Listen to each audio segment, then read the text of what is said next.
Assalamualaikum warahmatullahi wabarakatuh. Teman-teman, kembali lagi bersama saya Hanan. Jadi ini adalah tugas video yang terakhir, yang mana materi kali ini adalah materi yang keren karena kami semua kemarin telah belajar langsung kepada seorang public speaker yang handal, yaitu ada bersama Ibu Maghfirah, kemudian Kak Yeni. Nah, dua pemateri ini sengaja kami undang karena untuk belajar bersama, untuk mempraktikkan seperti apa konsep atau seperti apa strategi agar kita menjadi seorang public speaker yang good job gitu. Nah, jadi langsung saja teman-teman, di sini yang akan saya bahas itu adalah materi dari pemateri pertama, yaitu adalah Kak Yeni. Public speaking memiliki 3 komponen. Yang pertama adalah visual, yang kedua voice, dan ketiga verbal. Apa itu visual? Visual itu adalah tampilan atau fisik.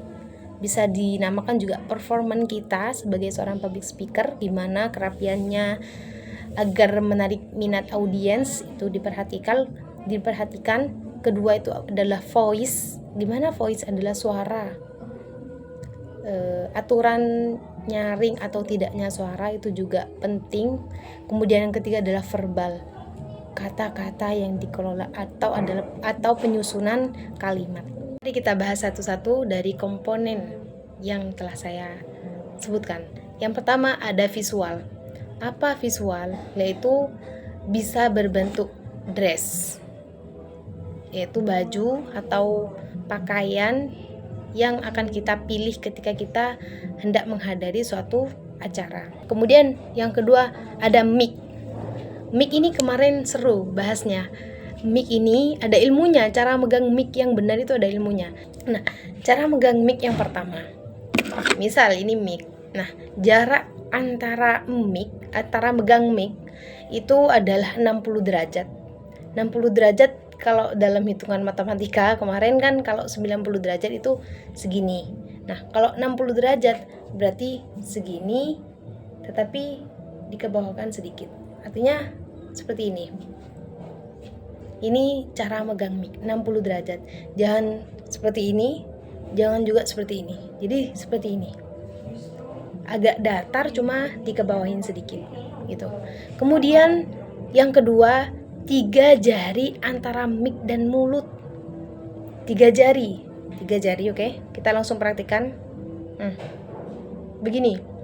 Yang terakhir itu, cara megang mic itu jangan 2 tangan, cukup 1 tangan. Karena kalau 2 tangan menunjukkan kita itu masih tidak percaya diri atau ngetek atau ya malu dan lain sebagainya. Jadi cara megang yang benar itu 1 aja. Yang satunya buat apa? Yang satunya buat gestur, buat gerakan. Bisa ganti seperti ini. Intinya jangan 2 gini, oke? Gimana gestur yang benar? Gestur yang benar ketika kita menggunakan tangan yaitu adalah digerakkan keluar, bukan ke dalam. Misalnya ke dalam ya seperti tadi, ditaruh belakang, ditaruh di kantong atau bersedekap, itu jangan. Jadi cara yang benar adalah jadi kita harus dikeluarkan gini. Kemudian di sini pada komponen yang kedua ada voice. Apa voice? Suara. Yang pertama ada smiling voice, senyum sambil berbicara. Ini sesuai konteksnya, dalam tanda kutip tetap sesuai dengan konteks. Smiling voice ini kenapa menjadi hal yang penting? Karena berbeda memang ketika kita berbicara di depan audiens menggunakan senyuman dan tidak menggunakan senyuman. Kemudian yang kedua ada intonasi. Apa intonasi? Tadi keras kecilnya suara atau volume suara. Ini harus kita perhatikan. Jadi yang benar itu adalah ketika kita berada di forum yang besar, maka hendaknya kita itu menghampiri audiens, jangan cuma ada di depan. Dihampiri audiens agar terdengar. Kalau forum kecil tidak perlu, karena dirasa suara kita itu akan sampai kepada audiens. Kemudian yang ketiga ada penekanan kata. Penekanan kata ya seperti jadi, seperti yang sudah kita ketahui, maka mungkin seperti itu. Yang keempat ada jeda atau aturan berhenti. Kemudian yang kelima ada filler words, gugup atau cara mengatasi gugup. Yang pertama adalah diam sejenak. Jadi ketika kita mengalami gugup, jangan berusaha untuk terus berbicara. Diam saja. Tips yang kedua yaitu adalah memanjangkan kata terakhir. Contoh kecilnya, ketika kita menyebutkan contoh, misalnya gitu. Misalnya itu kan pemanjangan kata. Teman, ini adalah poin yang terakhir dari materi Kak Yuni, yaitu adalah komponen verbal. Di sini ada 2 poin yang harus kita perhatikan. Yang pertama adalah struktur kalimat. Bagaimana kita menyusun kata demi kata agar kemudian relevan dengan topik yang akan kita bicarakan. Itu termasuk dari struktur kalimat. Gimana agar nyambung, agar ya tidak menyimpang dari topik, itu bagian dari struktur kalimat. Mengelola susunan kalimat dengan baik dan benar.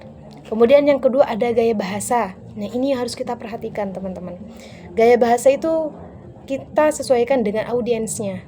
Ketika kita berhadapan dengan dunia akademis, maka tentu bahasa-bahasa yang kemudian berbaur akademis itu boleh kita gunakan. Tetapi ketika kita yang ada di hadapan kita itu, mohon maaf, orang-orang yang biasa atau tidak berpendidikan atau jauh dari dunia pendidikan, maka gunakan bahasa yang sewajarnya, yang mudah dimengerti. Nah, ini adalah materi yang keren menurut saya pribadi. Karena kenapa? Karena saya melihat betul kemarin pemateri itu sangat top. Lanjut pada materi kedua dari Ibu Maghfirah, yang mana di sini hanya sedikit yang ingin saya kutip dari beliau. Menurut Ibu Maghfirah kemarin, teori itu memang penting. Karena sebelumnya Mbak Yeni sangat wow ya dalam materinya. Beliau kemudian mengatakan teori itu sangat penting. Sebagaimana kalian sudah pelajari selama 1 semester, itu penting. Tapi pengalaman jauh lebih penting daripada teori. Artinya apa? Kemarin kita dituntut untuk berani maju, untuk berani memulai, untuk berani berubah dalam dunia apa?